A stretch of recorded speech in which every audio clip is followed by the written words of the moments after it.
Hey man, you already know what time it is, man.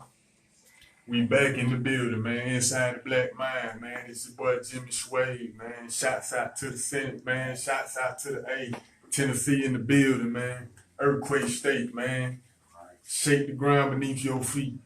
Got my boy King Dave in here with me, man. You All right. already know. Y'all know what it is, man. My brother finna give y'all some coordinates. You see what I'm saying? In accordance with divine self. You see what I'm saying? You finna bring some real powerful words to you all, man. And in the process of doing so, decoding it, in later terms. You see what I'm saying? Because everything is symbolic. So what my brother finna bring to y'all is very, very powerful. You see what I'm saying? So take heed. Okay, once again, man, it's Jay Swade, man. But check this. Okay, many people ask me a lot of questions, man. Well, when you gonna touch religion? When you gonna touch the Bible, man? We want to hear about the Bible. We know you know. Yes, I do. Um, a lot of people not gonna understand, or a lot of people they're not gonna allow you, or excuse me, they took oath to ever conceal, never reveal the truth. So they're gonna lead you astray according to what's really going on in the Bible. Okay, but the Bible, yes, it is a book of wisdom. It is divine truth. But you gotta understand the reason all my emphasis is on words. Everything I'm talking about is dealing with words because, okay, if you understand the Bible in the Babylonian age, or ancient civilization, in the beginning, the confusion came amongst the languages. So anything that I'm dealing with the language. I want to know the language. I'm digging in the language. I'm going into words one by one by one by one. Okay. It tells you in the Bible, it says, never take nothing away or never add anything. Okay, but if you understand languages, something had to be taken away and something had to be placed in. Okay, so in my mind, I want to attack the language. Okay, it said Jesus spoke Aramaic.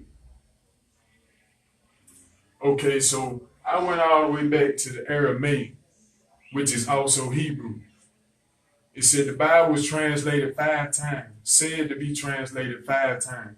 It said it went from Aramaic to Greek to Spanish, which is also Latin, to Portuguese, and then King James authorized it to be translated to English. Okay, we got to understand who King James was. King James was a murderer, a rapist, a homosexual, a child molester. This man was the worst. Do your history. King James was the worst. Okay, this is why you have authorized King James versions of the Bible, which is the better version to read and study for, because it gives you a Greek/English standpoint of the story in the Bible. But to all my people who seek truth and want to know truth, this is your key right here. This is your key to knowing the truth right here. This is a Strong's Exhaustive Concordance of the Bible by James Strong. Make sure we get this. This is your key. Okay, now all these pastors and these ministers and all these evangelists and all that, this is what they have. You can't be an evangelist, a priest, a pastor, none of this without having one of these. Okay, this is a Greek and a Hebrew dictionary. Every single word in the Bible is in this book in Greek and in Hebrew or Aramaic.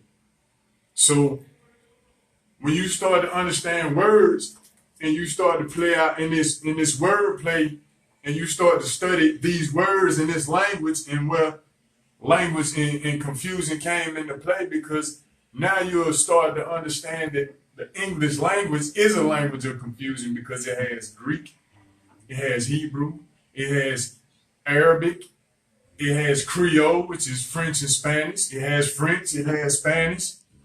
It has Portuguese. It has Irish. It has all kind of languages within it.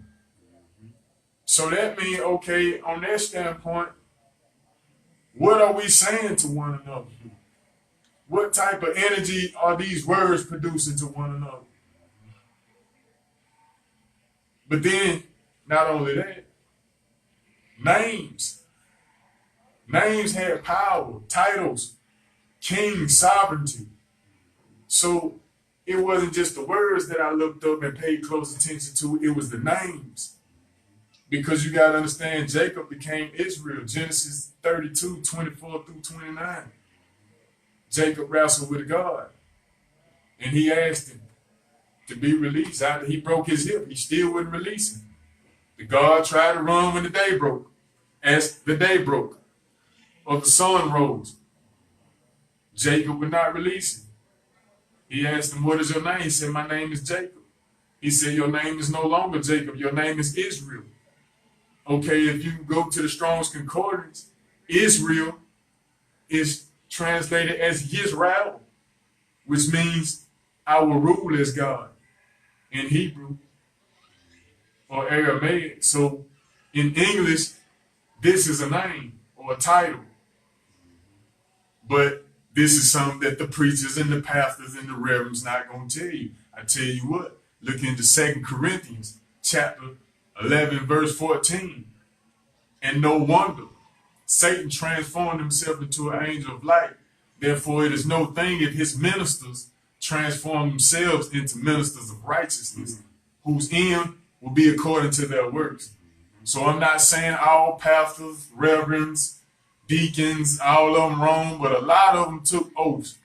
Probably 90, 95% of them took oaths to ever conceal, never reveal the truth. And I guarantee they have a book just like this Strong's Concordance. Okay, now in my studies, I'm gonna tell you a lot of y'all about this Greek cross that y'all been wearing. Okay, if you go in the Greek dictionary to word 5516, it's gonna say Kisi stigma. Right here, get that real close. Right here. Okay. Kisi stigma means the 22nd, 14th, and obsolete letter. Also, word 4742 as a cross of the Greek alphabet intermediate between the 5th and the 6th letters used as numbers, denoting respectively 660 and 6, 666 as a numeral, 600, 6. Okay, did you understand that? Let me go back to this. I'm going to also go to word 4742, which is just the word stigma, which is the root word. A mark, incised or punched for recognition of ownership. Scar of service, a mark. So the crosses that you wearing and that you glorifying is symbolic to a mark, incised, recognized for ownership of 666, 660 and 6. So what does that tell you about the cross? But I bet your reverend and your pastor don't tell you on Sunday. Tell them to go into that. Ask them what the cross means. See if they can tell you that. If they can't tell you that, and they don't hint nowhere around that, okay, then understand who's guiding you in church. Understand when your baby get baptized or your baby get christened, what they doing when they put their cross on your baby's head. They marking your baby. They marking you. They marking your church. So all of you become vessels with a mark of ownership on you. These tattoos, all that stuff is a mark of ownership. Understand what it really is, but you got to break down the words. Let's make something clear for the people too. when we say that a lot of these, about 90 to 95% of these pastors, a lot of they, take these oaths to ever conceal and never reveal. a lot of Who are they particularly taking these oaths with? Is it like a fraternity or? The Masons. They taking it with the Masons. Their lodges. Oh, okay. yeah. Okay, so then a lot of these pastors then are then taking oaths to ever conceal and never reveal the truth. The truth. Okay. The truth. But I'm gonna give you the truth though. Check Okay. this. Yeah, right. I bet you they ain't gonna give you this. Jesus. Okay, do you think Jesus was an Aramaic word, a Hebrew word? Certainly not. Jesus is Greek. Jesus is Greek. Okay, now if you understand Jesus is Greek, then you'll understand, okay, if I look this word up in Spanish and or Latin, it's gonna tell me, hey Zeus. Hey Zeus. In Spanish, Jesus is hey Zeus. Okay, so now you got two words. So you look at the root word, Zeus. Who is Zeus? Zeus was the Greek god, right? Okay, so now if you understand Greek mythology, then you know that Zeus' planet or the representation of him through planets in astronomy was Jupiter. Okay, now if you take the Strong's Concordance, once again, Strong's Concordance, and you look up the word Jupiter, which comes from Acts, if you read Acts, which is also a Greek book, you'll understand what's going on. Okay. It's going to take you to the Greek word 2203 and 1356. Okay, so if I go to 2203 and search of the meaning for the word Zeus. So voila. This is what I find right here. 2203. Zeus, from Hey Zeus or Jesus. It says of uncertain infinitive is the oblique cases there is used instead of it a probable cognate, which is a name. Dis or dis, which is otherwise absolute. Zeus or dis among the Latins, Jupiter or Jove, the supreme deity of the Greeks. Zeus is the supreme deity of the Greeks. But it also say 1356 because it's two words. Hey, Zeus. Zeus being over the Greek gods. Over the Greek gods. Let me repeat this. Supreme deity of the Greeks. Okay, if you go to 1356, supreme deity of the Greeks. Wow. Powerful. Yeah. Oh, definitely. If you go to 1356,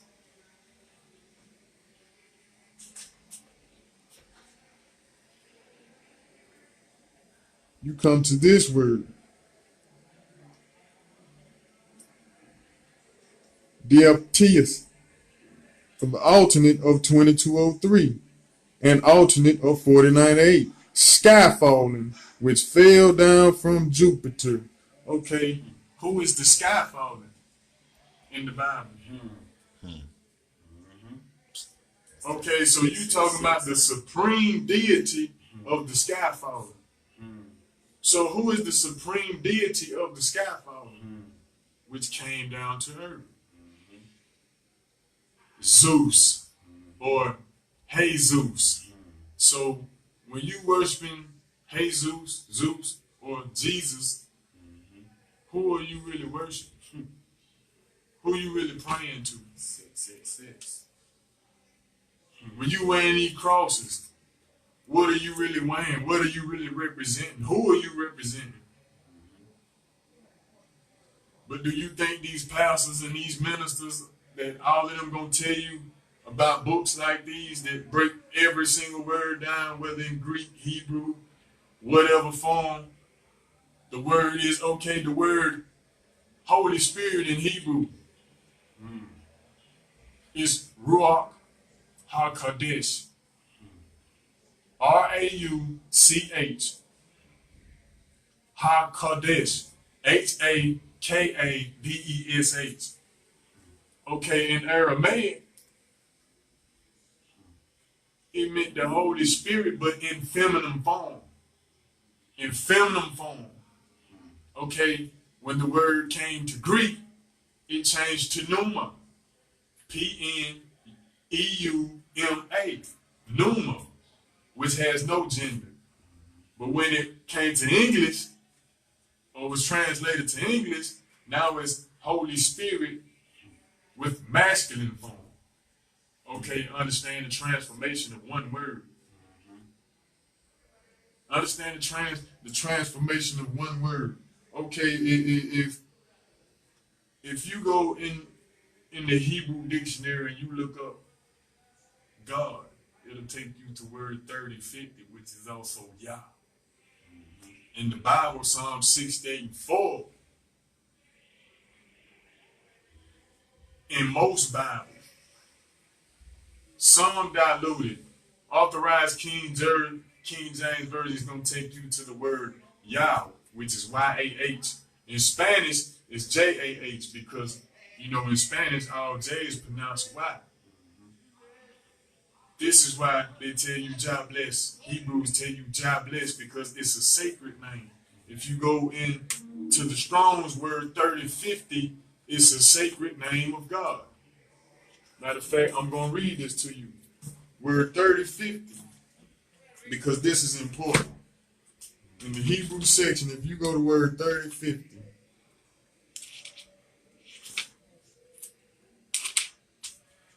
you will find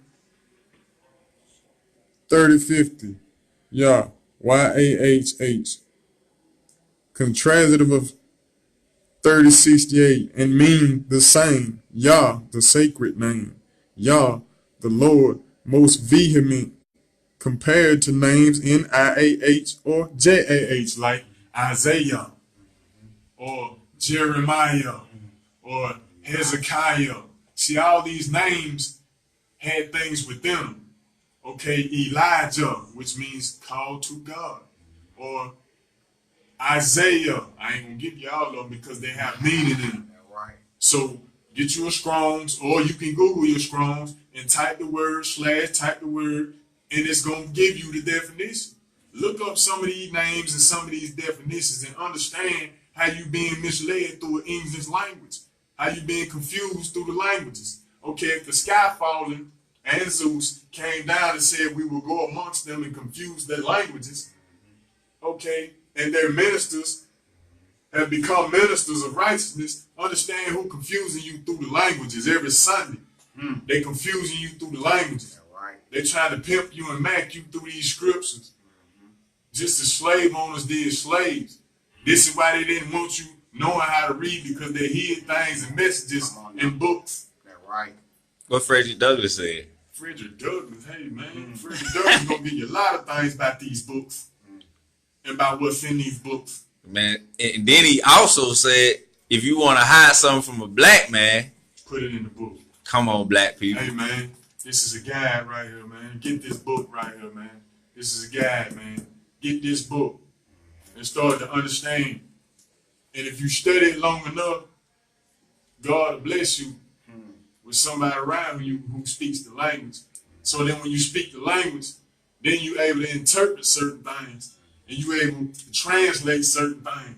So then you come up with a real key and you start to understand the whole Bible because you put the puzzle, you put it together and you take it back to its original language. Therefore, you can take it to English and I can see everything or every blueprint that you ever made.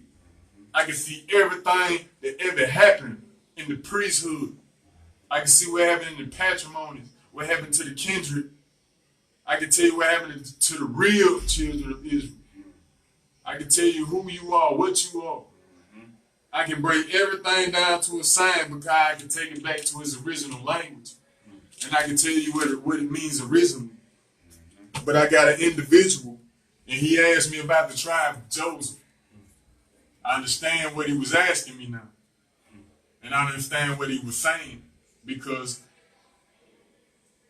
he took an oath to ever conceal, never reveal, but at the same time, he came on the square and he leave on the compass, so I respect him. But at the same time, in my mind, when he started to talk about Joseph, which was sold into bondage by his brothers, became a prince, and received master wages.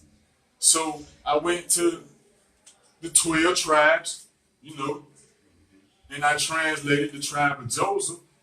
And in the tribe of Joseph, I'm going to read to you what it says. This is the tribe of Joseph. It said, Joseph is a fruitful builder, the righteous seed afflicted in prison, whose work traveled among the masons. The master carpenters that are discontented vexed him and rose up against him and hated him.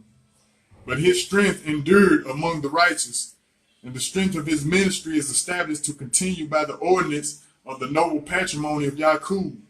From thence shall be the shepherd, the builder that have power as a prince, the just among the builders of thy patrimony who shall help you, and by the Almighty who shall bless you with blessings of heaven above, blessings of exceedingly deep thing that the large hide, blessings herein to prophesy, and hereby have compassion. The blessings of thy patrimony have dominion over the nobles, and the blessings of my progenitors according to the infinite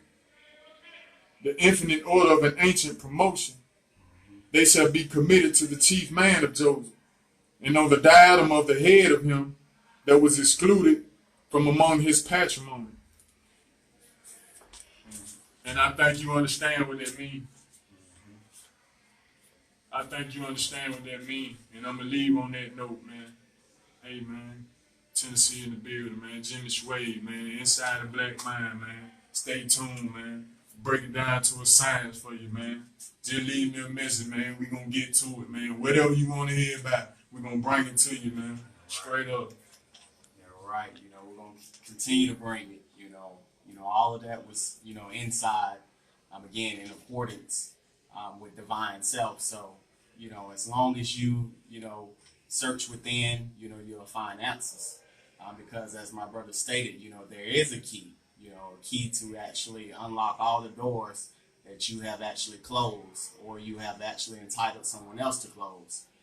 So this is the key, you see what I'm saying? And so, once you understand that, you'll understand the significance of, again, who you are and what it is that you really need to know. And so you'll actually be living and you wouldn't have to actually make a living. So, again, man, we're going to continue to come every single day. We're going to continue to bring, so much light to you all. Again, we love you all. King Dave in the building. You see what I'm saying? ATL, the Senate. You see what I'm saying? So, we doing it. We're doing it, man. We love you all. Stay blessed.